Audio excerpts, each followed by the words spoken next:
Hello student.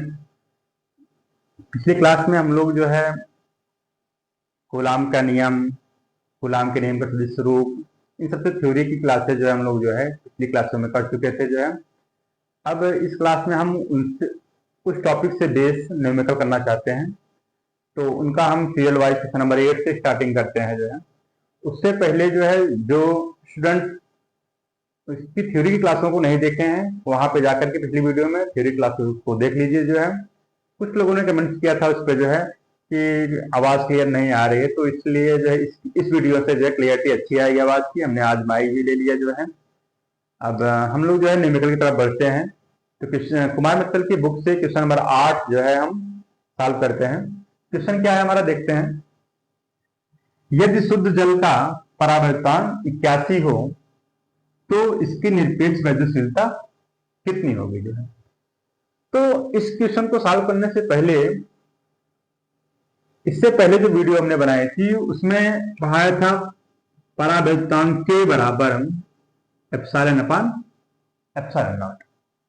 यहां पे परावर्तन की परिभाषा बताया था जो है कि माध्यम में वैद्युशीलता तथा वायु में वैद्युशीलता के अनुपात को उस माध्यम का क्या कहते हैं, परावर्तन कहते हैं। तो यहां से मुझे एप्सिलॉन निकालना है, तो एप्सिलॉन बराबर हो जाएगा के एप्सिलॉन नॉट। और के क्या है हमारा, परावर्तन। परावर्तन के बराबर दिया गया हमारा कितना, 81.0, और एप्सिलॉन नॉट का मान हम जानते हैं कितना होता है, 8.85 इंटू 10⁻12। अगर इसकी मात्रा की बात करें हम, क्या होगा, कूलाम स्क्वायर प्रति न्यूटन मीटर स्क्वायर। तो इसका हम मान रखते हैं यहाँ पे 81.0 गुणे 8.85 इंटू 10⁻12। इसका हम गुणा करेंगे। जो है गुणा कैसे करेंगे, 8.85 गुणे 81। जिनको गुणा में थोड़ी सी प्रॉब्लम होगी वो लोग देखें ध्यान से। 1 पंचे 5, 1 अट्ठे 8, 1 अट्ठे 8, 8 गुणा करेंगे, 8 पंचे 40, 8 है 64, 64 4 68, 8 है 64, 64 6 70, 5 8 8 8 16 1 7। अब इसमें हम देख रहे हैं दशमलव के बाद 2 अंक है, तो आंसर में भी दशमलव के बाद हमारा 2 अंक होना चाहिए। तो ये आएगा 716.85 गुणे 10 की घात -12। अब इसको हम अगर मानक रूप में व्यक्त करें तो क्या आएगा, 7.1685 इंटू 10⁻²। 2 कैसे आया, जब दशमलव को जो है एक अंक दो अंक बाईं ओर खिसकाते हैं तो आता है हमारा 10 की पावर 2 गुणे 10 की घात -12। तो ये हम सॉल्व करेंगे, हमारा आंसर आएगा 1.685 इंटू 10⁻। अब यहाँ पे 10 की घात -12, 10 की घात 2, इन दोनों जब हम सॉल्व करते हैं तो क्या बनता है हमारा, 10 की घात 12 में से 2 घटाएंगे, 10 की घात -10 आएगा। मात्रक कूलाम स्क्वायर प्रति newton metre square. Next question हम लोग देखते हैं, क्वेश्चन नंबर 9। इसमें क्या कह रहे हैं, 2 प्रोटॉनों के मध्य लगने वाले प्रतिकर्षण बल की गणना कीजिए। 2 प्रोटॉन क्या होते हैं हमारे, अगर हम चित्र बनाते हैं तो इस पर जो आवेश होगा प्लस ई, इस पर जो आवेश होगा प्लस। हम जानते हैं प्रोटॉन पर प्लस ई आवेश होता है, इलेक्ट्रॉन पर माइनस ई आवेश। इनके बीच की दूरी दिया गया कितना, 4.0 इंटू 10⁻15 मीटर। तो जब दोनों आवेश समान प्रकृति के होते हैं, अर्थात यहाँ पे धनात्मक प्रकृति के हैं, तो इनके बीच जो है हमेशा प्रतिकर्षण बल रहेगा। इनके बीच कैसा बल रहेगा, प्रतिकर्षण बल रहेगा। और यह प्रतिकर्षण बल जो है हम लोग कूलाम के नियम से ज्ञात करेंगे। किसके नियम से, कूलाम के नियम से। कूलाम के नियम से, कूलाम का नियम क्या है, F बराबर 1/4 pi epsilon not Q1 Q2 पान R²। मान रखेंगे, इसका मान कितना होता है, इसका मान होता है 9 गुणे 10 की घात 9। Q1 मान दिया गया है क्या, E, और Q2 मान क्या दिया गया है, E बटे R का मान दिया गया है कितना, 4.0 गुणे 10⁻⁻15 का होल स्क्वायर। आगे देखते हैं 9 गुणे 10⁹9। ई का मान जानते हैं, ई का मान कितना होता है? ई का मान होता है 1.6 इंटू 10⁻⁻19 कूलाम होता है। ई का मान रखेंगे हम 1.6 गुणे 10⁻⁻19 गुणे 1.6 गुणे 10⁻⁻19 बटे, अब यहाँ पे इसका हम स्क्वायर करते हैं, 4 का स्क्वायर कितना हो जाएगा? 16। 10⁻15 का स्क्वायर, 10⁻15 के स्क्वायर में फॉर्मूला लगाते हैं a की पावर m पूरे की पावर n बराबर हो जाता है a की पावर m। घात का अगर घात लगा होता है तो हम उन घातों को आपस में गुणा कर लेते हैं। तो यहाँ पे 10⁻15 की घाते 2 है, तो क्या हो जाएगा? इन दोनों घातों को हम गुणा कर लेंगे, 10⁻15 दूना 30 हो जाएगा। अब हम थोड़ा इसको सरलीकरण करते हैं। कैसे करते हैं? 16 से काटेंगे इसको तो 16.1 बार जाएगी। अब क्या बचा हमारा? हम पहले अंकों का गुणा कर लेते हैं। 9 का गुणा करेंगे, 0.1 का गुणा करेंगे, 1.6 का गुणा करेंगे। अगर हम 9 का गुणा करें 16 में तो हम जानते हैं 16 9 में 144 होगा। एक अंक ये दशमलव, एक अंक ये दशमलव, 2 अंक बाद हमने दशमलव लगा लिया। अब क्या बचा? 10 तो सॉल्व करते हैं। 10⁻9 प्लस 9 10⁻−19, 10⁻−19 में से प्लस 9 को घटाएंगे तो 9 19 में से 9 घटाएंगे 10⁻10 बचा। 10⁻10 और 10⁻−19 ये हो जाता है 10⁻29 गुणे। अब नीचे जो हर में हमारा है 10⁻30, जब इसको हम अंश में ले जाएंगे तो ये हो जाए 10⁻+30 1.44 इंटू 10 टू पावर। अब हम इन दोनों को जब सॉल्व करेंगे, जब हम इन दोनों को सॉल्व करेंगे तो क्या है? 10⁻+30 10⁻−29 आधार समान है, गुणा है, घातों को हम जोड़ेंगे। तो घातों को जोड़ने का तरीका क्या है हमारा? -29 + 30। और हम जानते हैं कि चिन्हों के योगात्मक में अगर एक प्लस एक माइनस होता है तो हम सामान्यतः घटाते हैं। घटाते कैसे हैं? हम हमेशा बड़ी संख्या में से छोटी संख्या हम घटाएंगे। 30 में से जब 29 घटाएंगे 1 बचेगा। तो हमेशा जो बड़ी संख्या होती है, बड़ी संख्या के सामने का जो चिन्ह होता है वही चिन्ह लगाते हैं। तो +1 होगा तो +1 लिखा नहीं जाता है, तो 1 लिखेंगे। 10⁻1 का मतलब 10 होता है। अगर इस 10 से इसमें गुणा करेंगे तो आएगा हमारा 14.4 न्यूटन। तो इस प्रकार से ये हमारा जो है क्वेश्चन निकल के आया कि 2 प्रोटॉनों के मध्य लगने वाला प्रतिकर्षण बल का मान 14.4 न्यूटन। नेक्स्ट क्वेश्चन हम लोग देखते हैं, क्वेश्चन नंबर 10। इसमें क्या कह रहे हैं? एक 92 यूरेनियम 238 परमाणु अल्फा का उत्सर्जित करता है। हम जानते हैं कि रेडियोएक्टिव पदार्थ जब कोई अल्फा का उत्सर्जित करता है 92 यूरेनियम 238 से जब एक अल्फा का उत्सर्जित होता है तो इसके परमाणु क्रमांक में 2 की कमी। हम मान लेते हैं कोई नया परमाणु बना X, तो इसके परमाणु क्रमांक में 2 की कमी, तो 92 से हो जाएगा 90, और द्रव्यमान संख्या में 4 की कमी हो जाती है। तो 238 में से 4 हटाएंगे 234 हो जाएगा, और ये अल्फा कण निकल गया। और हम जानते हैं कि अल्फा कण क्या होता है? अल्फा कण हमारा 2He4 का नाभिक होता है। तो क्वेश्चन में क्या कह रहा है कि जब 92 ऋण 238 परमाणु अल्फा को उत्सर्जित करता है, तो 92 ऋण 238 परमाणु अल्फा का उत्सर्जित किया, तो इस प्रकार से हमारा जो है क्रिया हुई कि एक नया तत्व बना, उस नया तत्व का परमाणु क्रमांक 90 और परमाणु भार 234 हुआ, एक अल्फा कण उत्सर्जित हुआ। अल्फा कण क्या है? 2He4 का नाभिक है। आगे क्या कहता है?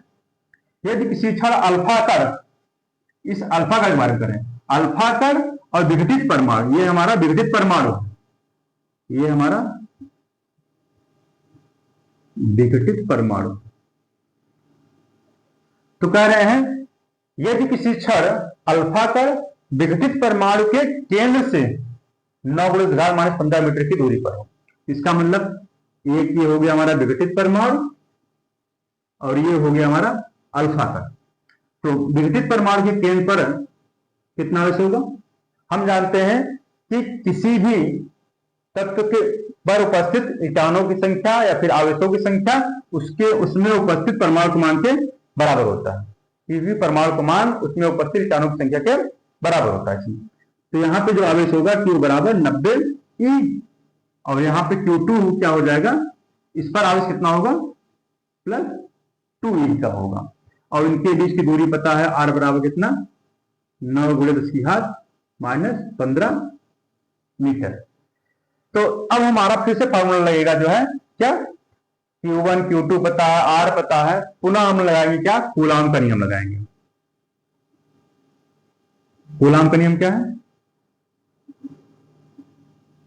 कूलाम के नियम से इन दोनों के बीच लगने वाला स्थिर वैद्युत बल का फॉर्मूला लगाएंगे, F बराबर 1/4πε0 Q1 Q2 R। इसका मान कितना होता है? हम बार बार इसका नाम लिखेंगे, 9 × 10⁻9। Q1 का मान कितना है?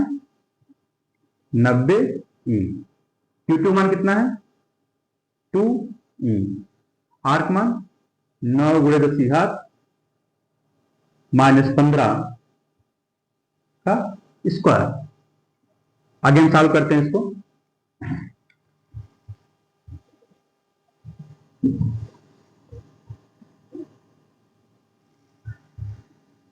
नौ गुणे 10⁻9 गुणे 90 ई का मान रखेंगे 1.6 × 10⁻−19, 2 गुणे ई का मान रखेंगे 1.6 × 10⁻−19 बटे ये जो R का स्क्वायर है 9 × 10⁻15 का स्क्वायर है, इसको हम 9 का वर्ग 81 लिख सकते हैं, लेकिन हम 81 नहीं लिखेंगे। अपनी सुविधा के अनुसार हम इसको 9 के वर्ग को हम 9 × 9 भी लिख सकते हैं। ऐसा इसलिए लिख रहे हैं क्योंकि मुझे कुछ कटने का संकेत मिल रहा है ऊपर जो है।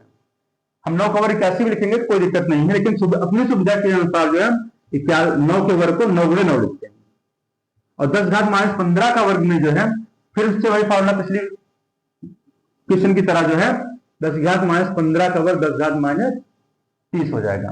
इनकी हाथों को आपस में हम गुणा कर लेंगे। अब 1 9 से 1 9 ये कैंसिल हो गया, इसलिए 9 रोका था। 1 9 से ये कट रहा है, ये 9×90। अब हम अंश में देख रहे हैं जो संख्या है, जो अंक संख्या है क्या है, 2 है, 1.6 है, 1.6 है और ये 10 है। इनका हम गुणा करेंगे जो है। गुणा कैसे करते हैं देखिए, ध्यान दीजिए।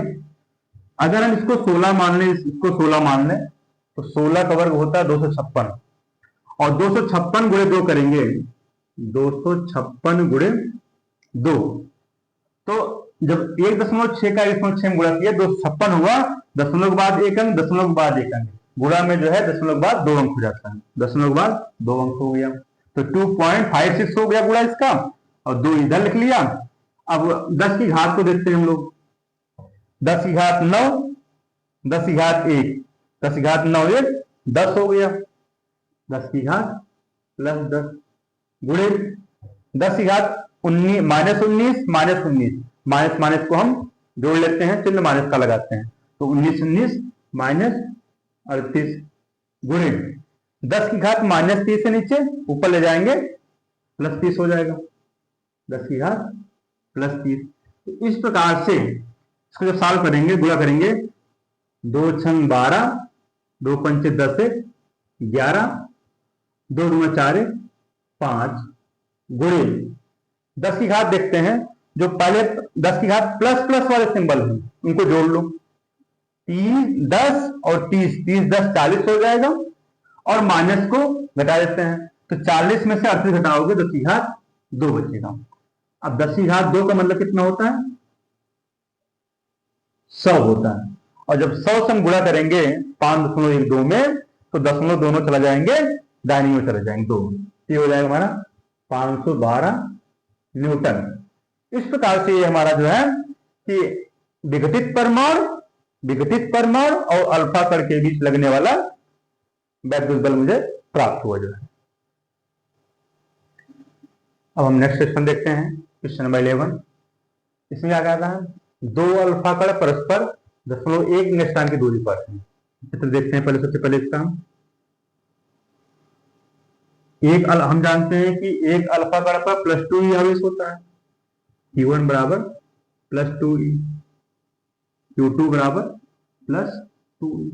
इनके बीच की दूरी r बराबर दिया गया 0.1 एंगस्ट्रॉम, और हम जानते हैं कि 1 एंगस्ट्रॉम बराबर होता है 10⁻⁻10 मीटर। तो यहां से हम r को सॉल्व करेंगे। 0.1 को लिख सकते हैं 1/10, इसको लिख सकते हैं 10⁻⁻1। तो इसको लिख लिया हमने 10⁻⁻1, और 1 एंगस्ट्रॉम बराबर 10⁻10 मीटर होता है, 10⁻10 मीटर। इस प्रकार से ये हो गया 10⁻11 मीटर। अब Q1 Q2 पता हो गया, R पता हो गया, पूछ जा रहा है वैद्युत प्रतिकर्षण बल और गुरुत्वाकर्षण बल से कितना गुना है। तो सबसे पहले हम वैद्युत प्रतिकर्षण बल जो होगा कूलाम के नियम से ज्ञात करेंगे, उसको हम F(E) लिख देते हैं। E का मतलब होता है इलेक्ट्रिक फील्ड। तो वैद्युत बल जो होगा F(E) बराबर 1/4πε0 Q1 Q2 R²। मान रखेंगे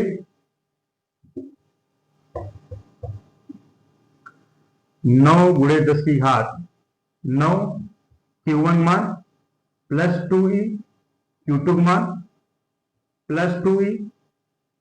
प्लस में प्लस लिखा नहीं जाता है, इसलिए हम बस बोल रहे हैं कि लिख नहीं रहे हैं प्लस बटे R²।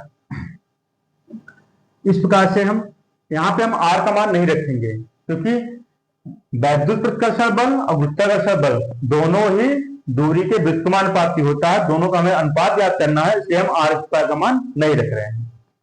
तो ये आएगा हमारा 9 × 10⁹9 × 2 × 1.6 × 10⁻⁻19 × 2 × 1.6 × 10⁻⁻19 बटे R²। आगे इसको जब सॉल्व करेंगे तो क्या आएगा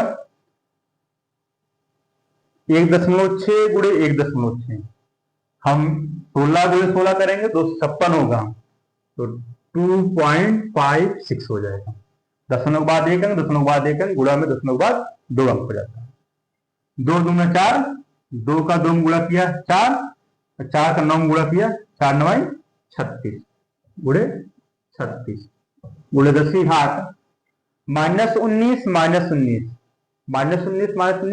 -38। अब -38 में से +9 हटाएंगे जो है कितना बचेगा 10⁻⁻29 बटे R²। इतने पे ही अभी हम इसको छोड़ देते हैं। अब आगे चलते हैं। गुरुत्वाकर्षण बल, गुरुत्वाकर्षण बल क्या होता है, इसका फॉर्मूला होता है F(G) लिखेंगे इसे, F(G) बराबर इसका जो कांस्टेंट होता है G m1 m2/R²। अब यहां पे अल्फा कण का द्रव्यमान, मास ऑफ अल्फा का, मास ऑफ अल्फा, अल्फा कण का द्रव्यमान, तो अल्फा कण का द्रव्यमान होता है 6.6 × 10⁻⁻27 kg, और इसमें G जो नियतांक है ये न्यूटन का सार्वत्रिक गुरुत्वाकर्षण नियतांक है। जैसे यहां पे हमने एक कांस्टेंट का इस्तेमाल किया था, वैसे यहां भी हमारा G क्या है, कांस्टेंट है।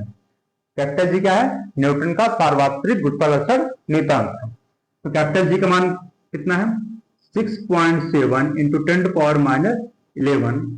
अल्फा कण का द्रव्यमान 6.6 × 10⁻27 गुणे 6.6 × 10⁻27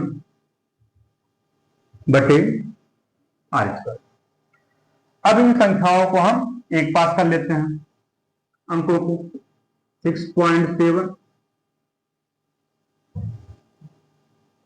6.7 6.6 6.6 गुणे 10⁻⁻, -27 -27 और -11, -27 -27 हो जाता है ये -54, और -54 -11 ये हो गया -54। 65/r²। तो ये हमारा वैद्युत प्रतिकर्षण बल हो गया, ये गुरुत्वाकर्षण बल हो गया। दोनों का मान मिल गया, दोनों के हर में r² है, दोनों का हमें अनुपात निकालना है, तो अनुपात निकालते हैं। Fe/Fg का मान हमने रखा जो है 2.56 × 36 × 10⁻29 और Fg का मान रखा 6.7 6.6 × 6.6 × 10⁻65। अगर हम इसको अप्रोक्सीमेशन के तौर से अगर सॉल्व करें, इसके पूर्णांक को इससे पूर्णांक से अगर गुणा करें, 36 36 से 36 कट जाएगा ये, और ये जो 6.7 है इसको हम जो है 7 के करीब मान लें, तो 7 से अगर भाग करेंगे हम तो 7 × 21 से फल बचा हमारा जो है 4 7 6 42 गुणे 10⁻⁻29 65 को ऊपर ले जाएंगे 10⁻+65। इस प्रकार से हमारा आया 3.6 × 10⁻⁻1। दशमलव की एक अंक हम दाहिनी ओर ले गए तो 10⁻⁻1 हो गया, गुणे 10⁻65 में से 29 घटाएंगे तो 15 में से 9 गए 6, 5 में से 2 गए 3। ये आया हमारा 3.6 × 10⁻36 में से घटाएंगे 35 आया, तो ये लगभग हमारा जो है कितना आया 10⁻35 बनाओ। तो Fe/Fg, तो वैद्युत प्रतिकर्षण बल गुरुत्वाकर्षण बल का 10⁻35 गुना है F। तो वैद्युत प्रतिकर्षण बल गुरुत्वाकर्षण बल का 10⁻35 गुना है। अब हम नेक्स्ट क्वेश्चन देखते हैं।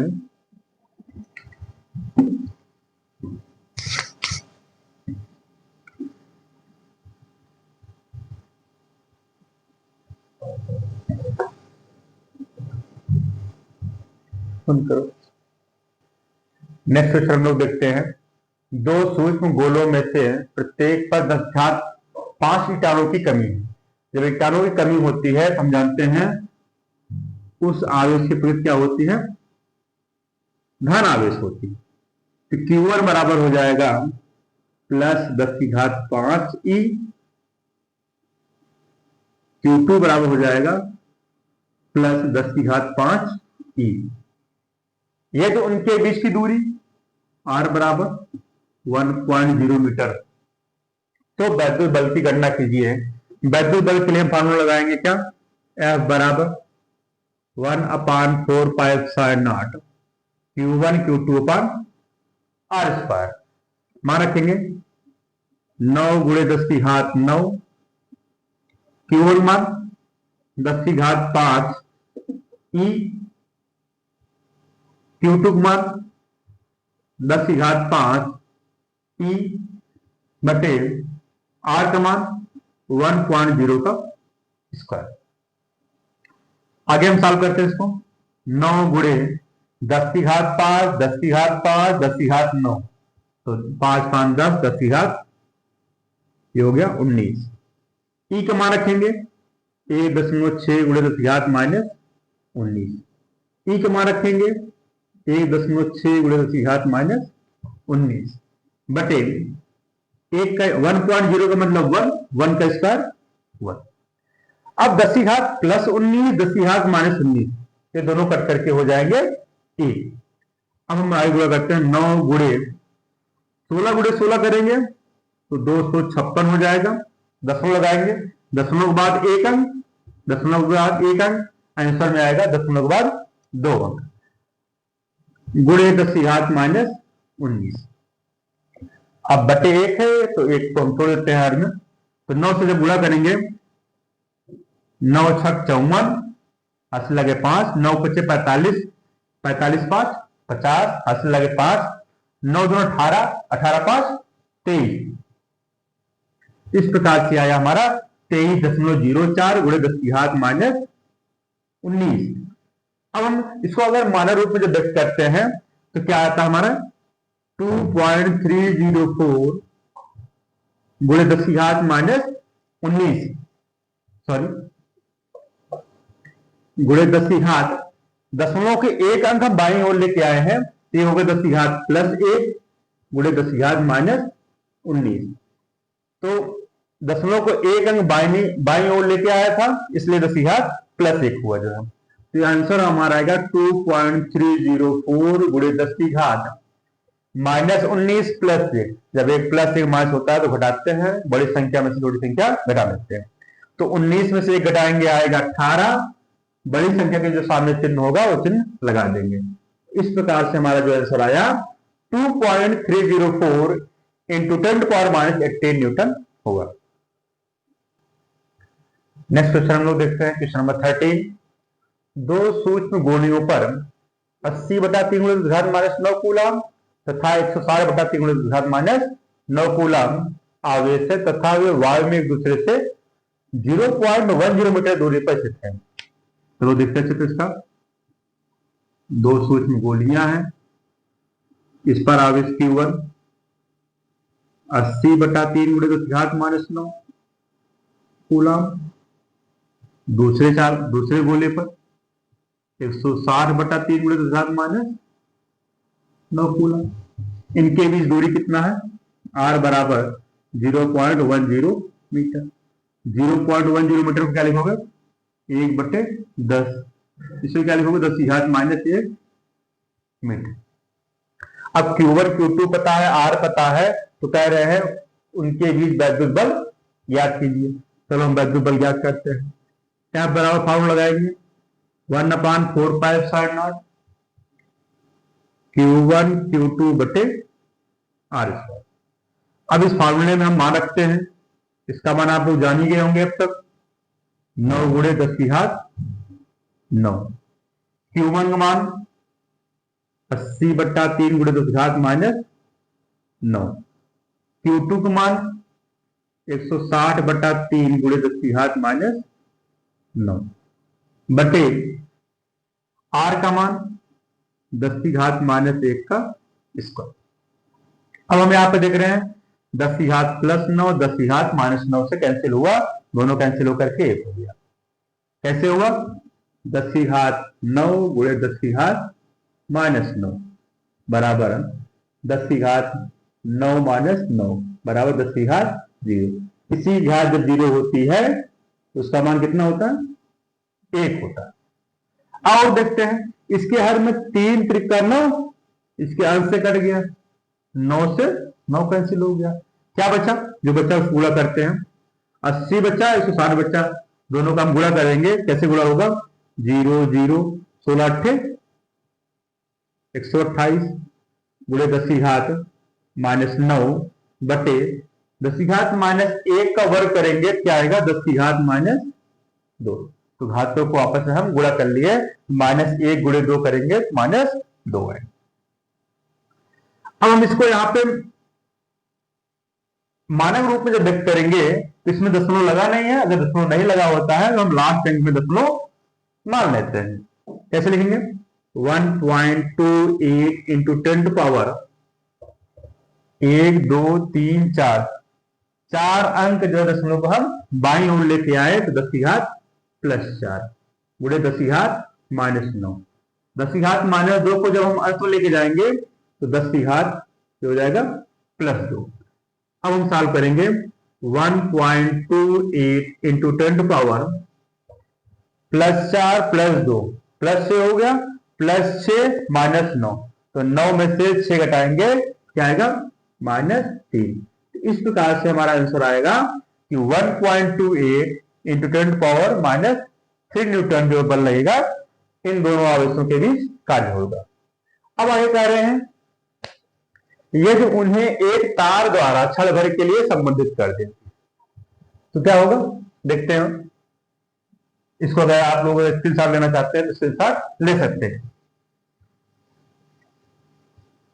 आगे हम देखते हैं। अब ये कह रहे हैं कि यदि इन दोनों आवेशों को क्षण भर के लिए किसी तार से संबंधित करते हैं, संबंधित करने के पश्चात तुरंत जो है तार को हटा लेते हैं, तो क्या होगा? ये इस पर आवेश आ जाएगा Q1 डैश, इस पर आवेश आएगा Q2 डैश। अब Q1 डैश Q2 डैश कितना होगा उसी को हमें ज्ञात करना है। तो जब भी हम दो चालक गोलों को आपस में चाहे स्पर्श कराएं, चाहे उनको क्षण भर के लिए तार से जोड़े, उस कंडीशन में हम दोनों गोलों पर उपस्थित आवेश को जोड़ लेते हैं। कैसे जोड़ेंगे? Q1 प्लस Q2 80/3 गुणे 10⁻⁹ प्लस 160/3 गुणे 10⁻⁹। दोनों में 10⁻⁹ है, इनको कॉमन कर लेंगे।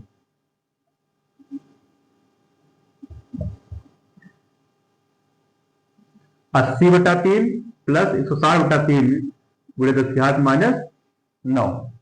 इस प्रकार से दोनों के हर समान है तो अंश को हम जोड़ लेंगे। 80 और 160 जोड़ेंगे, कितना आएगा? 240/3 गुणे 10⁻⁹।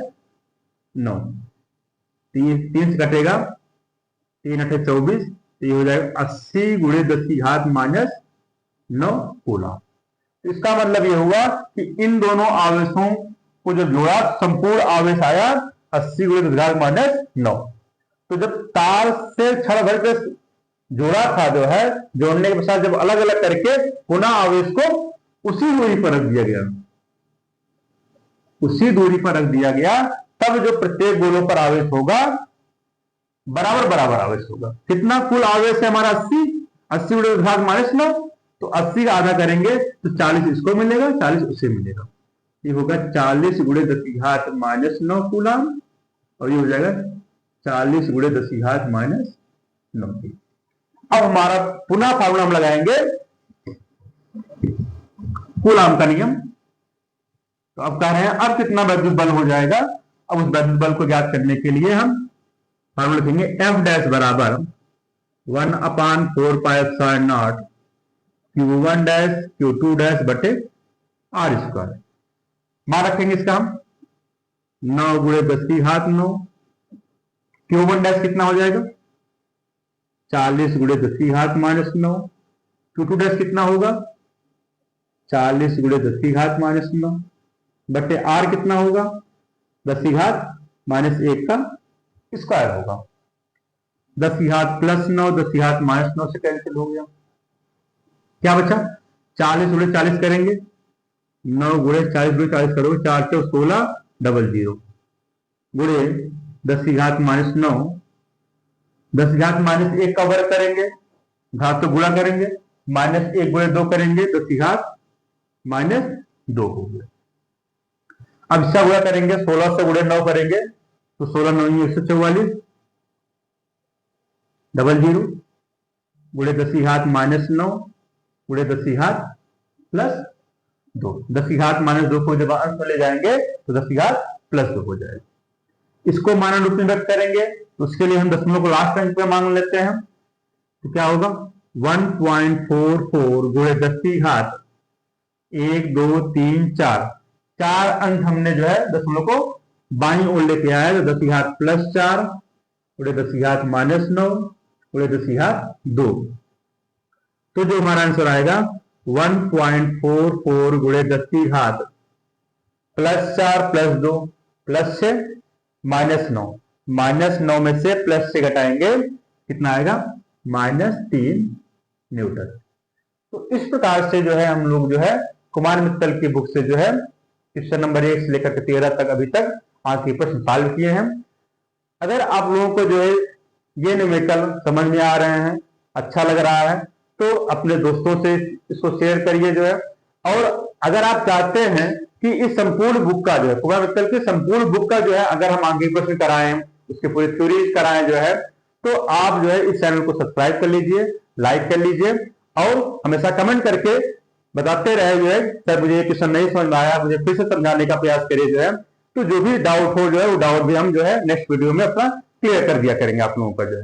तो अपने दोस्तों को जो है ये वीडियो शेयर करिए जो है, जो लोग आपके साथ में 12th में पढ़ रहे हैं उनको शेयर करिए, ताकि जो है उनको बोर्ड में जो है इसके बहुत आसानी से हेल्प मिल सके जो है। और हम चाहेंगे जो है कि आपको 70 नंबर का जो फिजिक्स पेपर होता है दोनों फुल पेपर कराएंगे जो है, और लास्ट में आपको जो है टेस्ट पेपर भी कराएंगे, इसका जो है मॉक टेस्ट भी कराएंगे। Thank you.